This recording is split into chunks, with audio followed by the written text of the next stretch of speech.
For many people who have moved to a new country, this new country is their new home. For others, their home will always be their country of origin.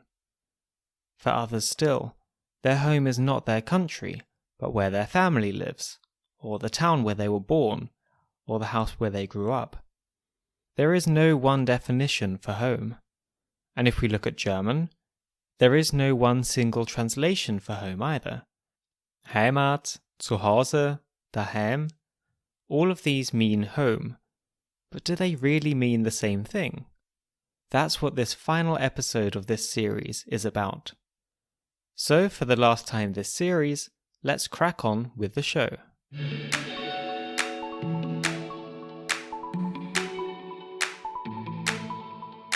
This is Yellow of the Egg, the podcast where we pack up the German language, jump into the car and drive into the sunset. I'm Luke Green and this is episode 8, Home.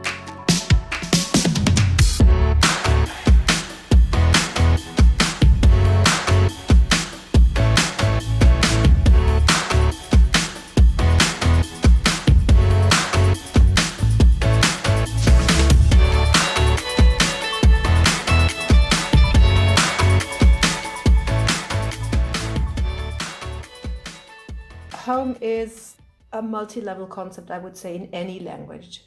Although, some people have claimed that in some languages it's more complex than in others. But I think that what all these notions of home basically share in all of these languages is that it has to do with a space, a feeling, with a sense of identity and self and of community.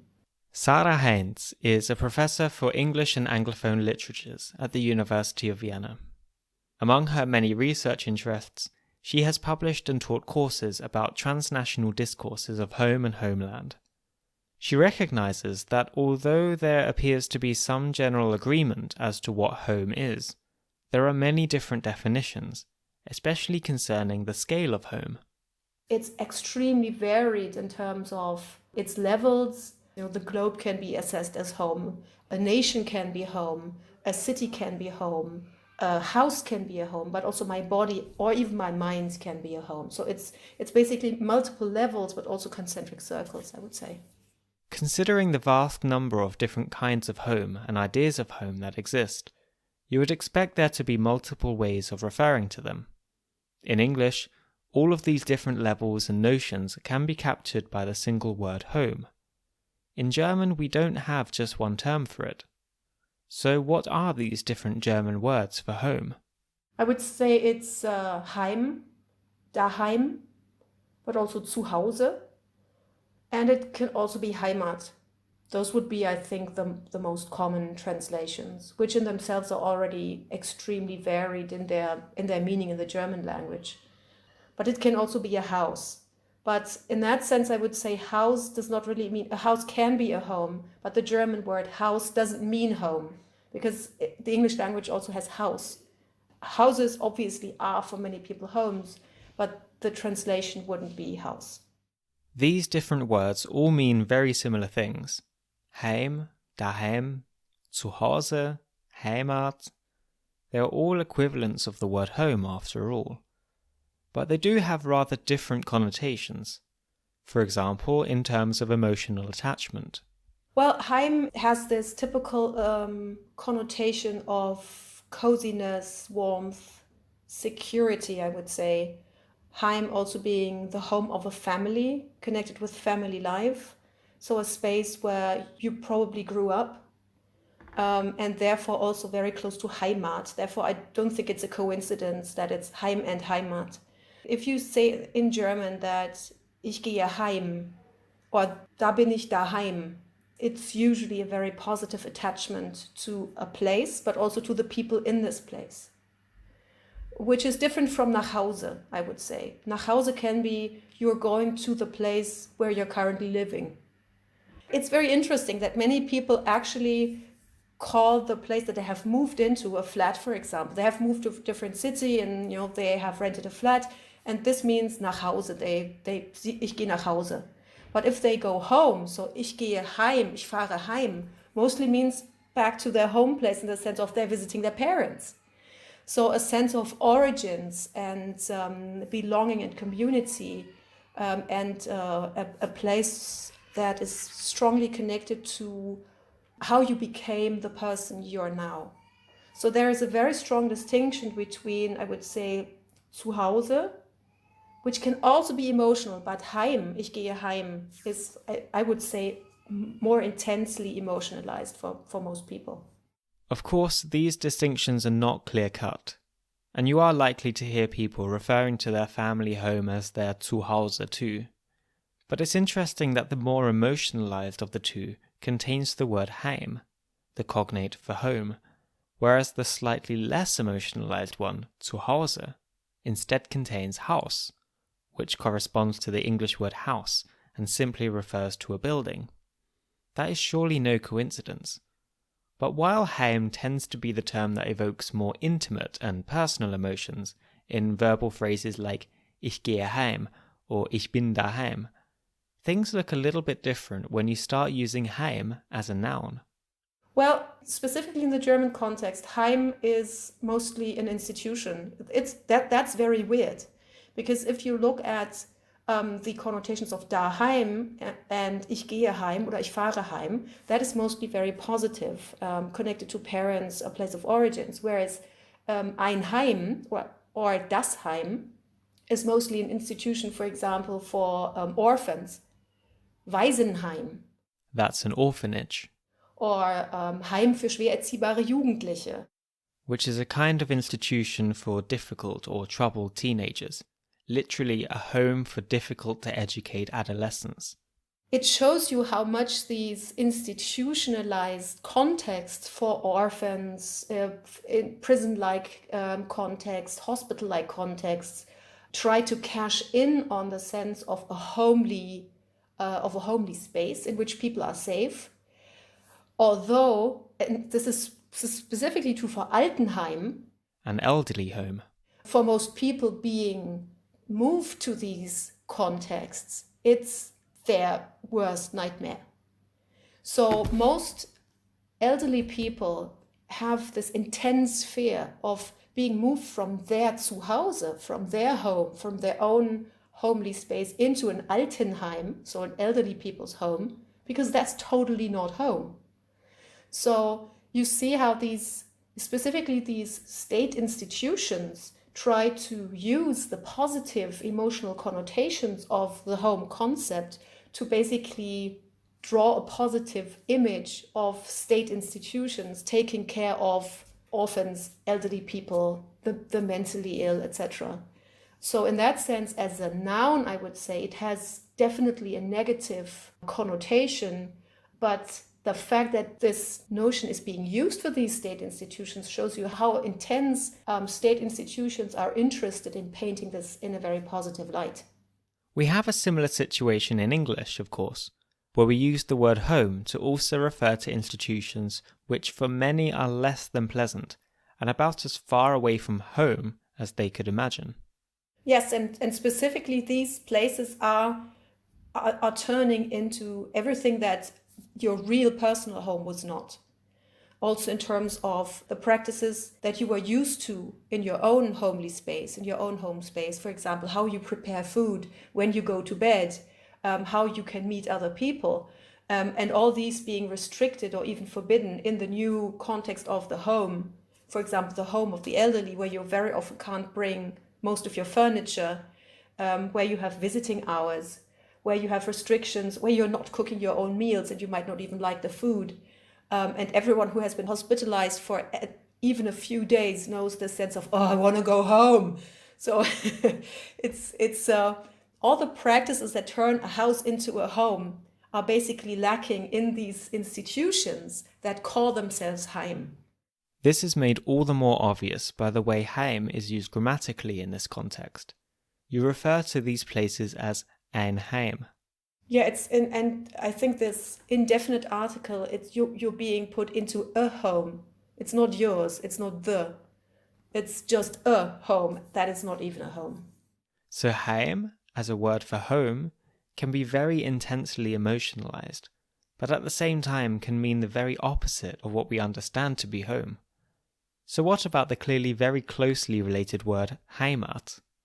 Well, as coming from Germany, and I'm not Austrian, so I wouldn't actually venture into the emotional context of Austrian-German Heimats, because I'm not sure about this. But in German, it's definitely the case that Heimat comes with a huge baggage. I mean, the whole archive of representation, to use Stuart Hall's notion, the whole archive of representation that comes with Heimat is connected to the worst forms of nationalism, which basically use all the positive attachments to an individual house as home and community as home to justify all types of nationalist politics, of exclusion, genocide, the Holocaust, the removal of whole populations from their homelands. Heimat simply means home, just like daheim, Zuhause, and so on. But it has a particular sense of tradition, of origins and belonging, which has made it very attractive to political movements historically. It's been used to make a whole country feel like an intimate family home, a place that you would want to defend fiercely. This is because Heimat is a notion that cashes in on people's individual experiences with their home space. That doesn't necessarily have to be connected to a national context, but it explains, without actually explaining, why you should feel attached to millions of people that you have never seen. It creates the sense of being able to go to war for something as abstract as a nation. I mean, who would in their right mind for such an abstract unity as Austria or Germany, which, if we look at it, doesn't mean anything, who would have themselves shot for this?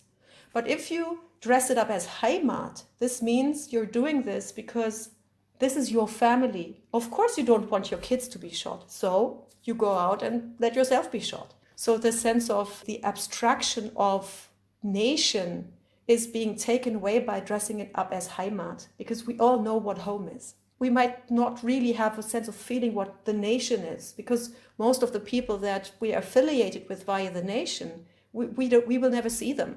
But knowing that all of these are, for example, in my case, all of these are Germans, and presenting Germany as Heimat makes me relate to all these anonymous people in this vague entity of nation, as if we lived in the same house, like I live with my family.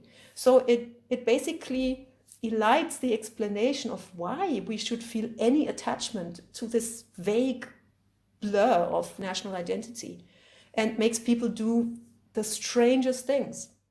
You can see how emotionalizing and political a concept Heimat is by the way it's used with other words in other areas of life too. Because the compounds in which you find Heimat show you it's Heimatfilm. You know, these hugely sentimental movies about the Alps and, white men climbing mountains and proving their manly whiteness, as you find, in typical German Heimatfilm of the 1950s. And there you can already see the issue of translatability. Home movie means something entirely different. A home movie is definitely not a Heimatfilm.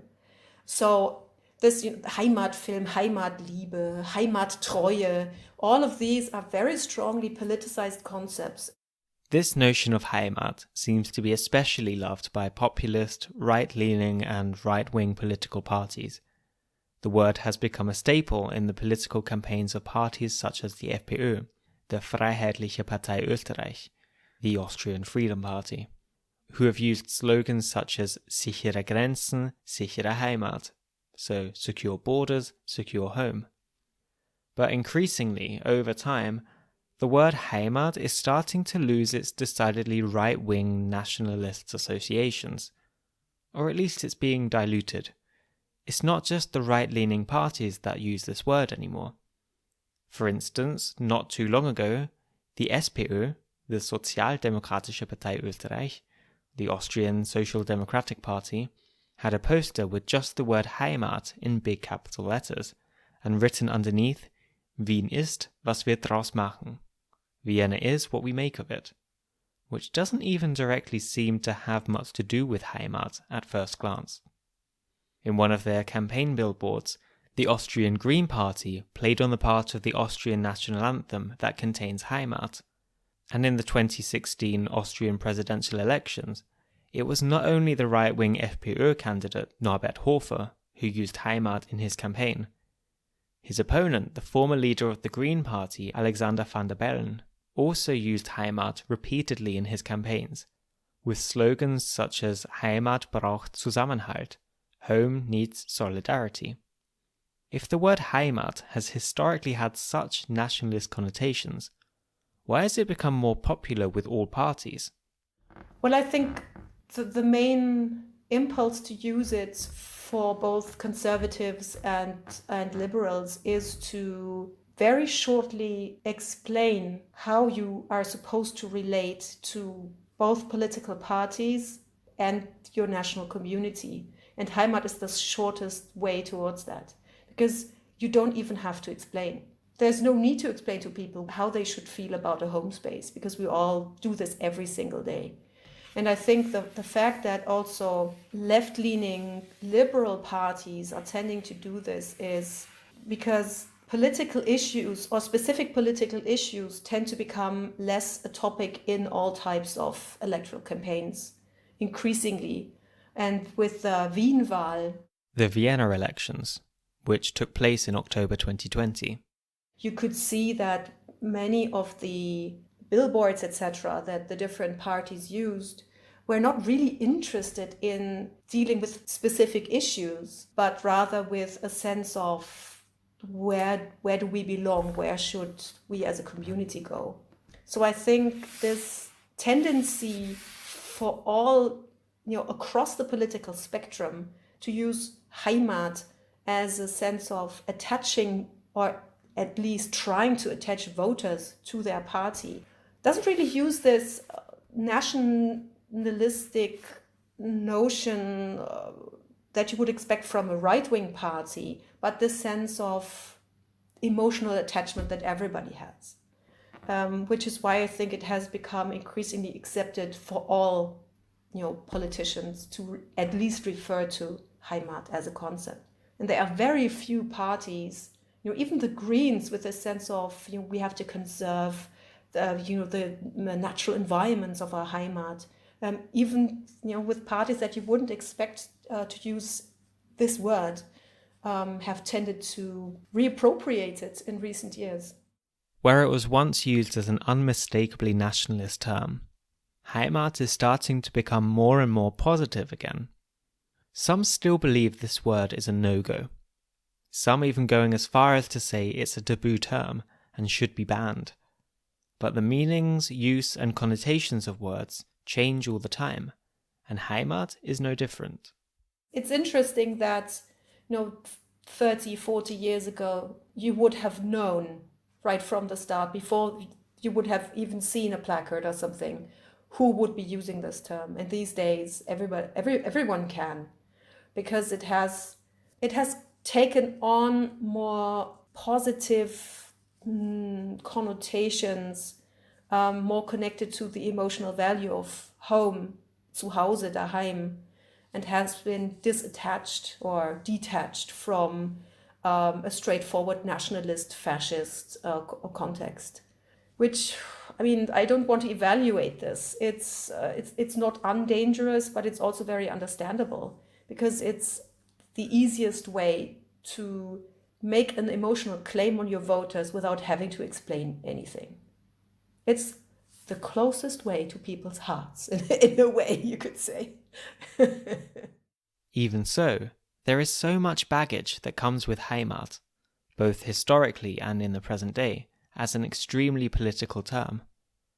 To many, it's a word that has lost its status as a usable word in everyday speech because it's become so politicized.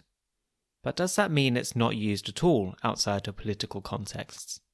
I think when it comes to regional affiliations, people would actually use it. For example, if you say that your parents are still residing in Franconia, for example, which is a region in Germany, you could basically hear people saying, "Das ist meine Heimat," that's my home region. Because when it comes to regional foods, traditions, dialects, which is a huge aspect of this, has a less problematic baggage than when speaking about Heimat in the national context, I would say. So I do think that people are actually using it as saying, das ist meine Heimat. But in this context of individual affiliations, people would also use the term Zuhause, I think. Das ist, wo ich mich zu Hause fühle, da bin ich zu Hause.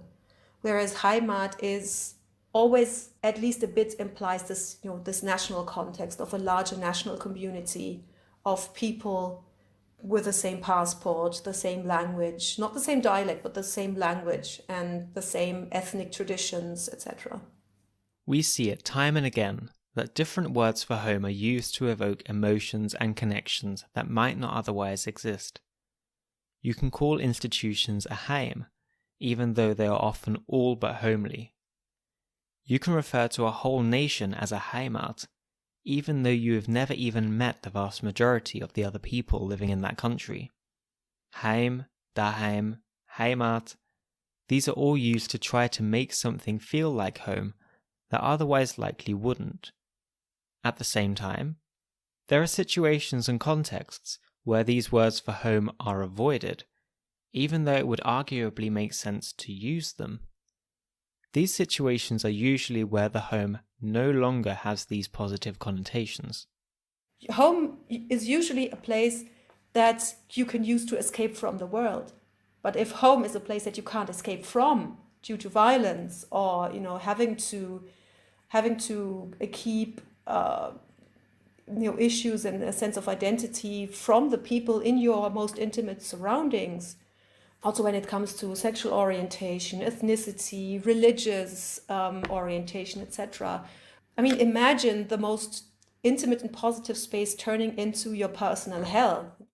Especially in the context of violence in the home, you are unlikely to find many terms, if any, that include the words for home that we've heard so far. Just as in English we don't tend to say home violence, but rather domestic violence, the German equivalent word would be häusliche Gewalt, so violence of the household, not of the home. So, although usually house and home are conflated into one, because most people also associate home with a building, a real space, in that case of domestic violence, this is again detached, saying it's not Heimgewalt or Zuhausegewalt, it's häusliche Gewalt, which connects this as if it was a random building in which violence happened, instead of for example, connecting the notion of family, Familiengewalt, or elterliche Übergriffe. I mean, you could imagine any other sort of notion, but this again, because it's something negative, it's being detached from the home concept, but because it mostly happens in the home, it's called häusliche Gewalt. It's I think it's very telling that we tend to use home as a positive context wherever we can, and political discourses specifically do this, and it's used as an euphemism in contexts that we want to disconnect from homely homes. It's not used. It seems to be a strategic use of language, definitely. German and English are similar in this respect. But there is one example where German and English differ. Consider the state of not having somewhere to live. In English, we would say that someone is homeless. But in German, this concept is described without using any of these words for home. Yeah, in German it's obdachlos or Obdachlosigkeit, which basically refers to the fact that a person doesn't have a house, a physical building to go to. Obdach is basically a very oldie-woldy term for a dwelling, where you can be safe. And Obdach is much more neutral than home. So Obdach basically means a physical structure where you are safe from weather, for example, and where you can cover your basic needs of sleep, of food, of community, and generally of safety. So I would say that the German notion of Obdachlos is at least bit more neutral than homeless, because homeless has this existential ring to it, whereas obdachlos is basically the description that someone doesn't have an address and a place to go to sleep, which would be much closer to a term used in the US, because people very often do not say they're homeless, but they're out on the streets. The sense of on the street as, versus being in a building. And that's much closer to Obdachlos, I would say. Although, of course, even the German term Obdachlosigkeit is, of course, connected to all these existential connotations of a lack in having a home, lacking a home space. But the term itself seems much more neutral and seems more descriptive of the fact that people are out on the streets. Although there doesn't need to be an explicit reference to home in order for a word or a concept to evoke feelings and emotions connected to home or a lack of home, there are many German words that do include it. For instance, the German equivalent for the adjective homely, as in to describe a setting or a feeling, is heimelig, which is in a way connected to words such as cozy, kuschelig, anything connected to warmth, comfort, and a sense of well-being. And this idea of the homely home is definitely an ideal that is attached to ideals of home and homemaking practices across language context, I think, that the ideal home is the homely home. And I think this ideal of the homely home becomes very obvious looking at the culturally specific ideals of how a house is supposed to look like that provides the space for a homely home. This Heimelige, where everybody has enough space, where everybody has enough privacy, where everybody has a place to have alone time, but which is also a setting for communal relations, where you have space enough to invite people, where you can have parties and festivals like Christmas specifically.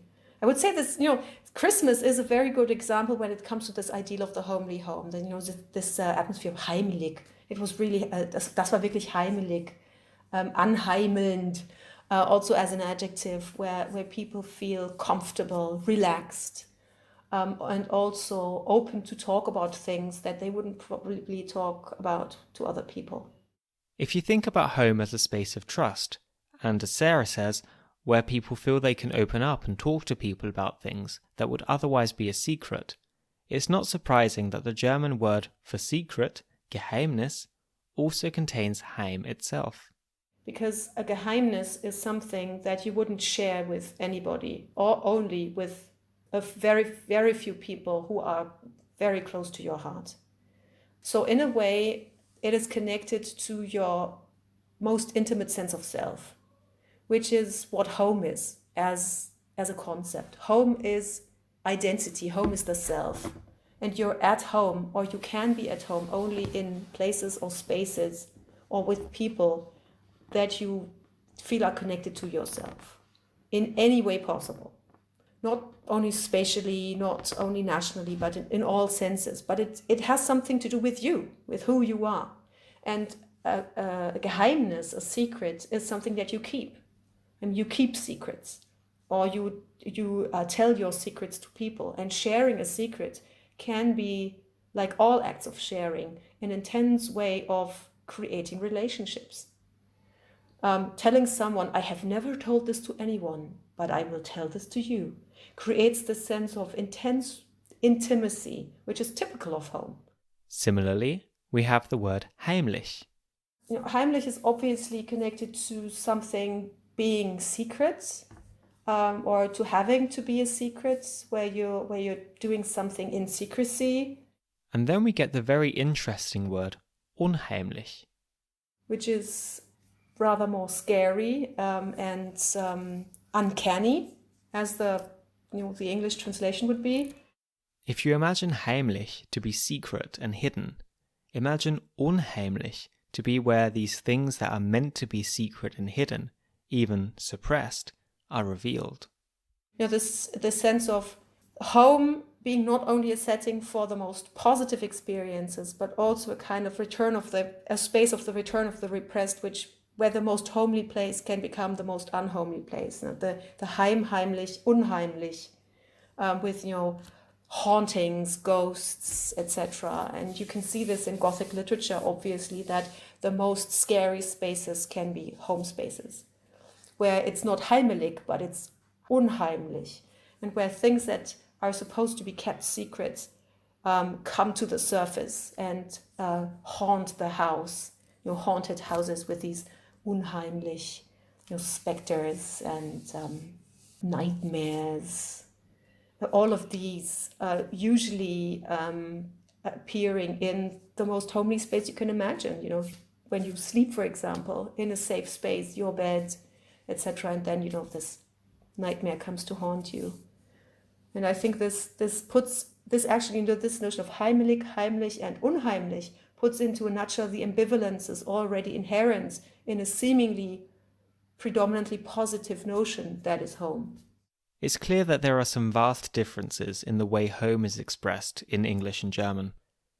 The various German words for home are used not only to evoke feelings typically connected to home spaces in contexts such as the nation, but can also be found in words describing things like the uncanny and secrets, which are not as explicitly connected to home in English. On the other hand, concepts such as homelessness do not have this direct connection in German, and don't even contain the word home at all. The way home is treated in the two languages clearly differs greatly. Does all of this mean that people think of home differently, depending on what language they speak? No, I don't think so. Arguments have been made that, for example, the German term Heimat is untranslatable, but I disagree. I would say that the emotional baggage that comes with home, Heimat, homeland, it may be different in tiny nuances, but overall the sense of emotionality, of attachment, of being connected to self and identity is the same for both English and German, definitely. And you can see this in how home is being used in political discourses, both in Britain, in the US, in Austria and Germany. You can see it in people connecting home to their self, to origins across these cultural contexts and linguistic contexts.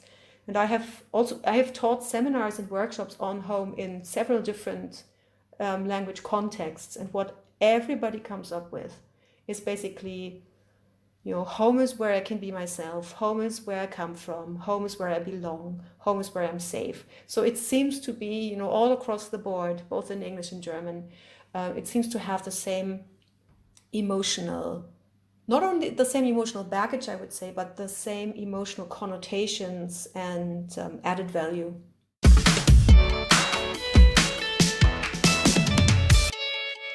Thank you so much to Sarah Heinz for joining me for this episode. You can find more information about her and her research by visiting the Yellow of the Egg website. That's yellowoftheegg.com. She's published on a range of topics within English and Anglophone literatures, including on the subject of home and homeland, so definitely check out the website to find out more. This was the final episode of Series 1. Thank you once again to all of my guests this series. It really has been a lot of fun, and I've learned a lot from doing this. And I want to thank you all for listening and for your continued support. Yellow of the Egg will be taking a little break now, but work has already started on Series 2, so be sure to subscribe if you haven't already, and follow me on Instagram at Yote Podcast, YOTE Podcast, to be among the first to know when Series 2 is out. As always, if you want to get in touch, yellowoftheegg.podcast@gmail.com. So with all that being said, thank you so much for listening, and I'll see you all soon for Series 2. Macht's es gut. Servus aus Wien.